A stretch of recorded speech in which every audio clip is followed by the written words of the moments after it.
Hi guys, நம்ம இன்றைக்கி என்ன பார்க்க போகிறோம்னா ஷேர் மார்க்கெட்டில் எப்படி ஒரு இன்ட்ராடே பேசிஸில் பண்ணுறதுன்னு பார்க்க போகிறோம். நம்ம இன்றைக்கி என்ன ஸ்டாக்ஸ் கொடுத்துருக்கோம் அப்படின்னா rain India and AB capital கொடுத்துருக்கோம்.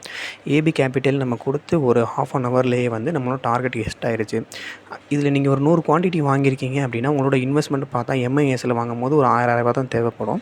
இன்றைக்கி ஒரு 3 பாயிண்ட் அது மேலே போயிருக்கு.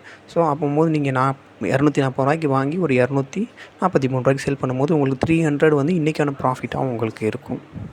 ஸோ இந்த மாதிரி டெய்லி பேசிஸில் ஒரு இன்ட்ராடே ஸ்டாக்ஸ் எப்படி பை பண்ணி செல் பண்ணலாம், இல்லை ஸ்விங் ட்ரேடுக்கு எப்படி செல் பண்ணலாம், அப்படி எது உங்களுக்கு ஒரு ஐடியாவோ இல்லை நீங்கள் ஒரு சர்வீஸும் உங்களுக்கு தேவைப்படுது அப்படின்னா என் நம்பரை நான் உங்களுக்கு கமெண்டில் பின் பண்ணுறேன். ஸோ நீங்கள் எனக்கு காண்டாக்ட் பண்ணி என்ன டீட்டெயில்னாலும் எப்போனாலும் கேட்டுக்கலாம். ஸோ வேறு இது ரிலேட்டடாக ஷேர் மார்க்கெட்லேயே நீங்கள் ஒரு ஆப்ஷன் பண்ணுறீங்க, ஒரு ஆப்ஷன் பையர் செல்லராக இருக்கீங்க, இல்லை நீங்கள் ஸ்டாக்ஸ்லேயே செல்லராக இருக்கீங்க அப்படின்னாலுமே என்னை தாராளமாக நீங்கள் காண்டாக்ட் பண்ணலாம். ஸோ அது ரிலேட்டடான சர்வீசஸை நான் எனக்கு கொடுத்துக்கிட்டு தான் இருக்கேன்.